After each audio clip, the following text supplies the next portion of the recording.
Nathaniel Bacon, the man, the myth, the legend. The namesake of a delicious breakfast food. Just give me all the bacon and eggs you have. Wait. I worry what you just heard was, give me a lot of bacon and eggs.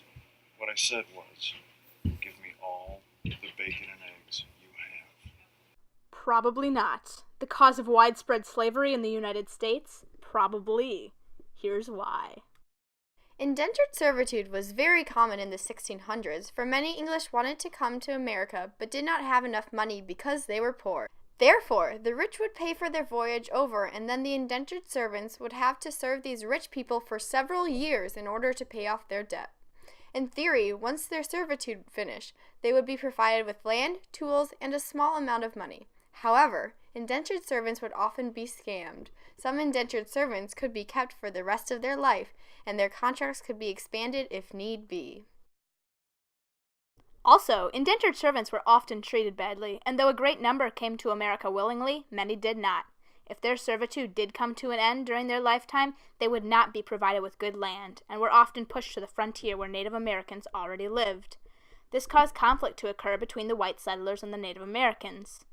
In Virginia, the whites, believing that they deserved land due to their racial superiority, asked their governor Berkeley to give them an army and rights to fight against the Native Americans. Berkeley, however, had a thriving fur trade with the local Indians and did not want to lose his fortune, so he denied them the warrant to go to battle.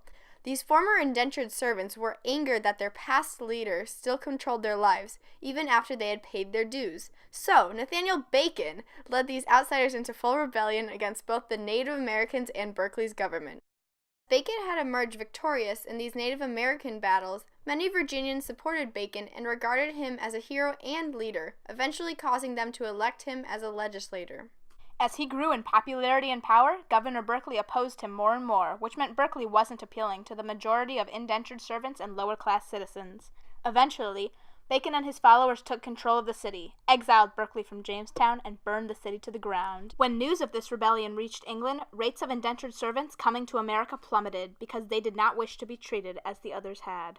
This loss of cheap labor, the colonies were forced to turn to slavery, which had been present but not excessive throughout the early 1600s. With the drop in incoming indentured servants, though, the slave trade greatly increased, and within 30 years of the rebellion, the number of slaves entering America had more than doubled.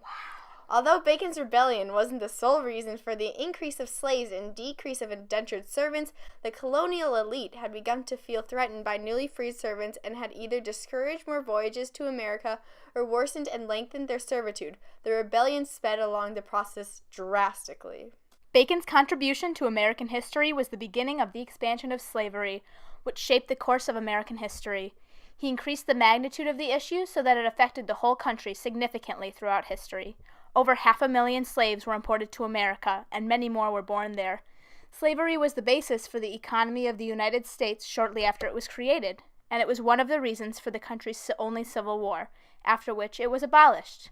However, racism and discrimination continued after abolition through the past century, where the civil rights movement changed black rights, and even to modern day, where racism is still an issue in many parts of America. Bacon's discouragement of new indentured servants coming from England to America led to a need for cheap labor, and African slaves were the next best option. However, slavery increased immensely throughout those next few decades and has been a shameful yet important part of American history. In conclusion, Bacon was not able to take on his new role as governor of Virginia because he died of dysentery. But he started slavery, so it's still not okay. As a person, he failed. As a catalyst for the spread of slavery, he succeeded and changed America forever. The end.